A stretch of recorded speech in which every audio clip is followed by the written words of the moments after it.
Very, very honored to be with one of the unique cultural ambassadors of Britain, Mrs. Kusum V. Shah MBE, who has had a 40-year, almost a 40-year unbroken record of service to the community, and in particular of bringing one of the oldest languages of the world, the Gujarati language, to the shores of Britain, and actually teaching it to children and young people and passing it to future generations. She has been single-minded about this focus, and for those of you who know the language and who know about Gujarati culture, it's a very beautiful language and a beautiful culture of the world, and a very, very old culture of the world. And as we have seen throughout the Masala journey, one of the things that the Indian community in Britain has brought here is this connection to a very ancient living tradition, which is now being shared all over Britain. So Kusumben, thank you for seeing us, and thank you for your time. Can you tell us a little bit about what has been your experience of bringing the language to the shores, and how the children have responded to it? When I first came to this country, there was hardly any schools that were teaching this language in the mainstream or even in the community schools. So some of the leaders, you met Nitin Bhai just now, and Bharat and them came to me and said, because they thought I was a teacher in Kenya, I would be able to start teaching here. And we started a Gujarati school with maybe just about 30-40 children. They were all interested in learning the language. It was a language that was spoken in most of the homes then. So teaching the language wasn't that difficult. It is more of a challenge teaching the language now. Because no longer it is a language of the home. Most people speak English in their home. Gujarati is a second language or a modern foreign language to them. So in the early days we just had to teach Gujarati as a language, perhaps more of a literary language, whereas now we have to start with the basics and go through the grammatical forms, etc., and then go on to maybe simple literature. So your suggestion to the community is that to the parents is to speak it in the home, yes, and to actually bring it and live it in the home, because otherwise we will lose the language. It is such a beautiful language, yeah. It is such a sweet language, and when it is spoken, any language that is spoken will live, and it will live in our culture, it will live in our life, you know. So we must speak Gujarati, we must live Gujarati as well. If it is not spoken, the language will definitely, if not totally die, it will definitely diminish. But you didn't just teach the language, you also brought plays, you created stories and art, and actually encouraged generations of young people to take pride in their heritage and culture, and to actually live it and perform it even on stage. I mean, you even did plays for the Jain tradition and brought the culture, and for you it seemed language, culture, faith are all intertwined. And can you tell us about that? But aren't they? They are intertwined, aren't they? Because a language is a big part of one's culture, and even when you talk about religion, when you talk about art, language is a big part of it, because there are things that you cannot translate into English at all, or the essence of a sentence might be lost if you try to translate it into English. Whereas in Gujarati you'll be able to express yourself much better, at least your own culture. I mean, what we have seen in the Masala tour is that some of the new generation of parents are actually concerned about the cultural education of their children and the cultural future. I don't think that they have translated that yet into language, but they are doing things to try and keep the culture amongst the children. They can afford to send them to good schools and everything, but at the cultural level they are afraid that if the children lose the culture, then they will. But what you are effectively saying is that also keep the focus on the language and make sure you kind of defend it and actually speak it in the home, so that it stays alive, and through the language the link to the culture remains. My current or recent experience is that parents want their children to learn Gujarati because they want them to maintain their culture. Because these community Gujarati schools don't just teach Gujarati. They touch on everything. I mean, at Diwali we will have a puja, a simple form of a puja. But I mean, this year we had 120 children taking part in a puja. We start with perhaps a Kalash puja. In that we will do a puja for the nature as well. So people will understand why we need to offer our respects to all these elements of the earth, of the nature as well. And through that they will learn that in their culture environment was such an important thing. They will also learn respect to parents, respect to elders, help for others, charity for the poor, etc., which are part and parcel of our culture. Although all the children go and just enjoy, they go more for enjoyment to the Navratri.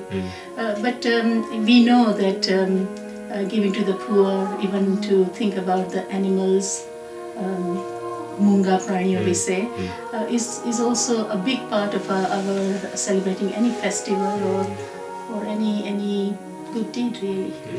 I mean, it's quite amazing that you were born in Kenya and you migrated here and you were awarded the MBE for services to your employer as well as to the Gujarati language. I mean, how were you able to achieve all this in one lifetime? How could you, I mean, you were a woman, you know, I mean, how did you do it? How? Well, I don't think I did anything. It was probably somebody else giving me all the strength to do all these things that I was able to spread it around. That's all, really. Perhaps it was maybe my good fortune that the employers recognized what I was doing. But really, I never want to say that I've done this, I've done this, I've done this. I mean, I'm just a normal, ordinary Gujarati trying to maintain her culture and making sure that the children also appreciate their own culture. So looking forward, I mean, the whole aim of the Masala tour is at one level is to awaken Britain to the unique wisdom and culture that is lived and being lived here in Britain amongst the Indian community, and the huge creativity, resourcefulness that this community has, and the solutions it can provide for some of the deep problems of Britain, the social problems, the health problems, the economic problems, etc.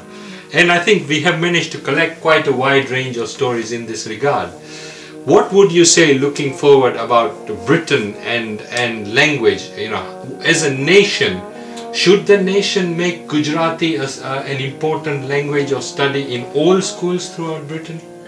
I think the government does recognize that it is an important language, especially now that there is a lot of business relationship with India or even Gujarat, and Gujarat is such a upcoming state in India.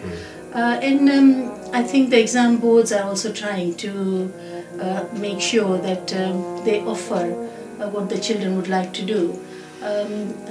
In the last few years, they have set up another set of exams which are called asset languages exams, and children as young as 7, 8, 9 can enter for those exams. And the good thing, at least in London or in Croydon, if a child takes an exam and gets a certificate, he will take it to his exams officer, and the headmaster or the language head will present it in their school assemblies, and that makes the children really proud.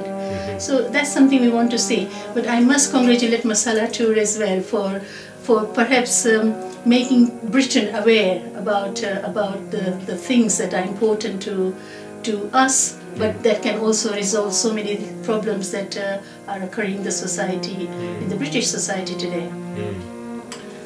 Thank you very much. I mean, can you give some examples of what you think, how we as a community can help British society? First of all, we as a community, because I also follow Jain religion, respect for others is a basic. It's interwoven in my nature. And that is something that often lacks in some people. It's lacking in some people. And when you respect each other, then you respect everything that that other person is about. his religion, his way of life. We can't just put anybody down just because they're a certain color, because they perhaps eat certain food, or even perhaps because they follow a certain path of religion. So that is something that my religion tells me, that you must respect every person as a person, really. What about things like family values and community? Very much so, because the family values that we have, or the joint family thing that we have, or extended family, caring for even cousins, distant cousins as well, is something that is not, cannot see in the British society. And many people are thinking about it, and they always, especially the older ladies, when you go out, they always appreciate how well we look after our elder people, and that is something that they want to do as well now.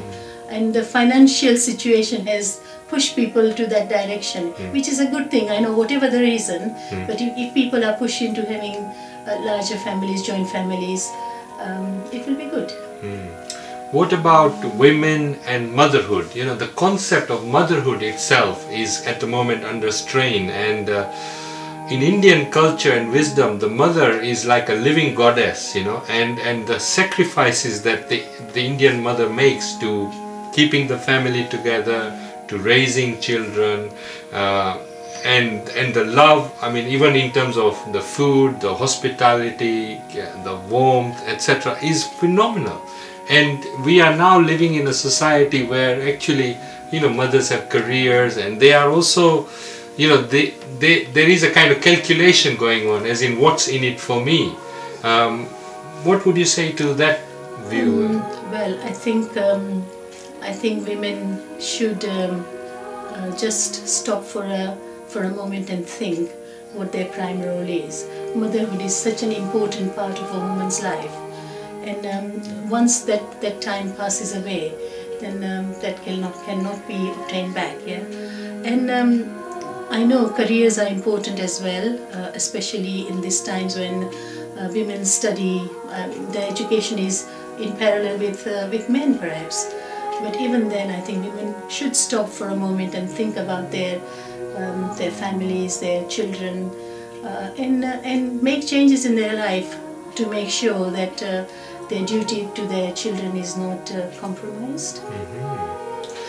What about the elderly problem and issue? I mean, you know, we are an aging population, and again, traditionally there is tremendous respect in Indian culture for older people, and of course we must not forget that they are the ones who brought the culture to these shores, and who helped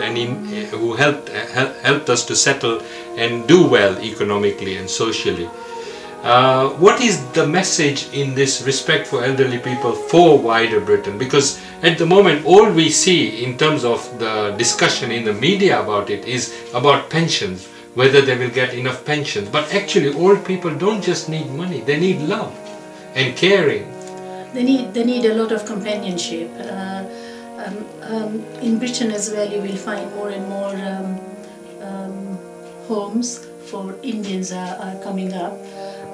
For some people, they are a good thing, because they will get a hot meal, they'll get company, there'll be people around there who are their own age, their own interest. But the hurt you can see in that person's eye when he or she is first sent to that home. I think it's like a curse that would come on the children who are sending that person to the home. It is like children, really. Women must look after the children as well as the elders. There is a role for the men of the family as well to be played in that, but I think we should care for our elders in our homes. The financial matters are a secondary thing, I think. They do definitely need the love.